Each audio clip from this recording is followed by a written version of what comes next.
जेबो आसुनि मोनाखै आं जेबो आसुनि मोनाखै आं बेफोरखौ सरखारफ्रा खाथि खालायावनो मेरला सरखार मानसि दं बिसोरो जोंखौ मानो नायफिनाखै मा जोंनि जायगानि मानसिफ्रा मानसि नङा भट होनाय समाव जों भट होआखैमोन बिसोरो जोंखौ खावलायाखैमोन नामा इउपिपिएलनि जानानैबो आं थाबायदोंमोन नोंथांमोना मिथिगौ नुदोंबो जानो हागौ सोरबा नुनानैबाबो नुवाखै होननानैबो बुंगोन आं दिनैसिम जेबो मोनाखै जेबो आसुनि मोनाखै आं सोरखारनि अनसुंथाइनिफ्राय जानगाराव थानांनायनि खुद्रि जादों नागापुर ओनसोलनि आइजोफोरा जोंनो नांगौ लामा सोरखारनि अनसुंथाइनिफ्राय जानगाराव थानांनायनि खुद्रि जादों नागापुर ओनसोलनि आइजोफोरा अरुनदयखौ मोननायाथ' मोनद्रायाखैबो नङा एसे एनै जेनेबा रान्दिफोरा मोनबाय ओमफ्राय बेंग्रा बेंग्रिफोरा बिफलिंगफोरा मोननाय जादों गोबाङानो मोनाखै माने गोबाङानो मोनाखै 100आव 25%आनो ल'सो मोनदों तामुलपुर जिल्ला नागापुर ओनसोलनि गोबां आइजोफोरा खुद्रि जादों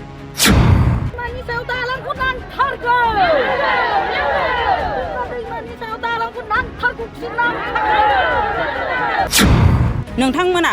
भट नांगौबा फैयो भटनि थाखाय भट बिफैयो जों होयो जोंखौ बुङो नोंथांमोननो जों देरहाबा जों माबा मोनसे होगोन जों दिनै थाबायगासिनो जों होगासिनो होयै होनानै जोङो मेंबोबायबो जों दा माब्लाबा समाव जों रागाबो जोंनो ओंखारो जों रावखौबो होहोआ होननानै बुंनोबो लुगैयो जों भट नांगौबाल' फैयो भट मोनखांबाथाय दिल्लीयाव थांबा राबना राजा जाहैयो बिनि थाखायनो जों रागा जोङो दा सोरखारनि अनसुंथाइनिफ्राय जानगाराव थानांनायनि खुद्रि जादों नागापुर ओनसोलनि आइजोफोरा दिनै नागापुरनि रेगे-रेगां भिअ बेन्दोंआव थानाय सेल्फ हेल्प ग्रुपनि आइजोफोरा ज' जानानै गावसोरनि जेंनाफोरखौ मावफुंनो थाखाय सोरखारनिसिम दाबि खालामदों जोंनि जायगायाव मोनसेबो अनसुंथाइ फैया बेखौ आं बुङो आंल' नङा जों गासैबो जमा जानानै दिनै जों बुंबाय जोंनि जायगायाव मोनसेबो अनसुंथाइ फैया दिनैसिम जों थाबायबाय थादों जब कार्डआनो जा सोरबा माबा मोनसे सरकारि खामानियानो जा साख्रि आवला खामानि मावनो जा थांब्लाबो जों सोरबा खाथिनि गामिनि रेभिनिउ भिलेजनि डकुमेन्टस साइन लायनानैसो जों साख्रि मावनो गोनां जायो बेफोरखौ सरखारफ्रा खाथि खालायावनो मेरला सरखार मानसि दं बिसोरो जोंखौ मानो नायफिनाखै मा जोंनि जायगानि मानसिफ्रा मानसि नङा भट होनाय समाव जों भट होआखैमोन बिसोरो जोंखौ खावलायाखैमोन नामा ओरैबायदि भट होफै नोंथांमोना आइजोमोना आइमोन आफामोनहा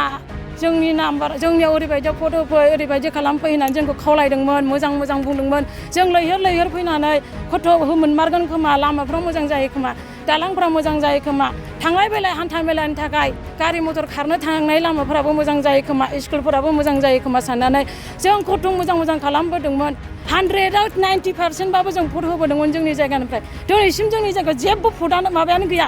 सरकारनि अनसुंथायानो गैया गाहायै नागापुर गामिखौ रेभिनिउ बेलाइस खालामनांगौ पानि थांखि लामानिफ्राय नागापुरसिम थांनाय लामानि मथंगा दैमानि सायाव दालां लुफुंनांगौ नागापुर हालामनि लामाफोरखौ फाखा लामा खालामनांगौ सोरखारनिफ्राय सफैनाय अनसुंथाइफोरखौ मावफुंनांगौ माइनाव सोरां बिथांखिनि गेजेरजों सेल्फ हेल्प ग्रुपफोरनो बिटिसि सोरखारा होनाय 75,000 रांखौ होनो नांगौ होनना दाबि खालामदों खावलायो खोनानो मोन्दों 75,000 रांखौ मोनफ्रोमबो सेल्फ हेल्प ग्रुपआवनो होबोबाय थादों दा जोंनि नैबे नागापुर भिअ रेगे-रेगां भिअआवहाय मोनफ्रोमबो सेल्फ हेल्प ग्रुपआनो 75,000 रांखौ मोनाखै जाहाथे बे 75 रांखौ सरकारा जोंनोबो होयो मख'नो नांगोन दि मथंगा दैमानि सायाव दालां गैयैनि थाखाय फरायसाफोरनि हान्थिनाय आरो बेरामि सुबुंफोरखौ देहा फाहामसालियाव लांनाय बायदियाव गोबां जेंनाजों भुगिबोनांदों होनना बुंथियो राजाफ्रा जों बिमा माहारिफोर होनोबानो जों बिराद गोजांस्रिनाय मोनो नाथाय जों दिनै डिलिभारि केसफोरखौ जों लांनांगौबा जोंनि मथंगा दालां गैया आरो दै देरोबा जों दा दैज्लां समाव आसार सावनाव दै देरोबा जोङो दा जोबोद गोब्राब जायो जों लांनो दा जोङो ओरै खावलि जानानै ओरै जों लावफाराजों जोङो नाग्रिजुलि लामाजोंसो लांनांगौ जायो बेनिखायनो सोरखारा बेफोरबायदि खामानिखौ थाबैनो मावफुंनांगौनि थाखाय बे ओनसोलनि आइजोफोरा खुद्रिसारनायजों सोमावसारदों आरो गावसोरनि दाबिफोरखौ दैखांदों। जायगायावहाय मोनफ्रोमबो खामानिफ्रानो साफ्रोमबो दैदेनगिरिफ्रा गिदिर गोलावफ्रा बुङो, फैनानै गोबां खोथा बुंफैयो, मोजां खामानि मावगोन, मोजां दैदेनलांगोन, जोंनि थाखाय जोंखौ सापर्ट खालाम बुङो। दिनैसिम जों सिगाङावबो जों गोबां सापर्ट होबोदोंमोन। सापर्ट होनाय समावबो दिनैसिम बोसोरथामानो जाबाय, जोंनि मुङाव जेबो मोनबो ग्रुपनि नामावबो मोनसेबो मुवा फैयाखै। लोगोसे दालां लामा बायदि मैयाबो मावनानै होनो बुंदोंमोन, बेफोरखौबो मावनानै होआखै। आरो थांलाय फैलायनि थाखाय सुबिदा उसुबिदाफोरखौथ' जों बुंनोनो नांखाला। सारमोनानो गोदोनिफ्रायनो फैनानै नायफैखादों, नायनायनि गेजेरजोंनो जोंनि सिगाङाव गोबां खोथा बुंलांखादोंमोन बैफोर खामानिखौ मावगोन होननानै। बैफोर खामानिखौ दिनैसिमबो मावाखै। जोंनि नैबे PCDC-आवहाय नंगौ सिगांनिफ्रायनो जों गुबुननि गामिफोरजोंसो हाबस'नानै थानानै सरकारिनि खामानिफोरखौ मोननो थांखायो। दिनैसिमबो जोङो नागापुर गामियावहाय गामि मुं लानानै बबावबा साख्रिनि एप्लाइ खालामनो थांब्लाबो जों मोनखाया। गुबुन खाथि खालायाव थानाय रेभिनिउ जायगानि बिंगुपुर बिष्णुपुरानो जाया मानो, जों बै चन्द्रनगरानो जाया मानो, बैसोरजों लाफानानैसो जों हाबना थानानैसो दिनै जोङो खामानिखौ मोननो थाङो। दिनैसिम जों नागापुर गामियाव मोननो थाङा। नाथाय मानो मोननो थाङा? रेभिनिउ जायाखै बुङो। होनबा जोंनाव मोनसे सार्टिफिकेट दं, डिफरेस्टमेन्ट होननाय मोनसे सार्टिफिकेट दङ। बे सार्टिफिकेटखौ लानानैबो जों दिनैसिम मोनाबा मानि थाखाय जायाखै जोंनि जायगाया?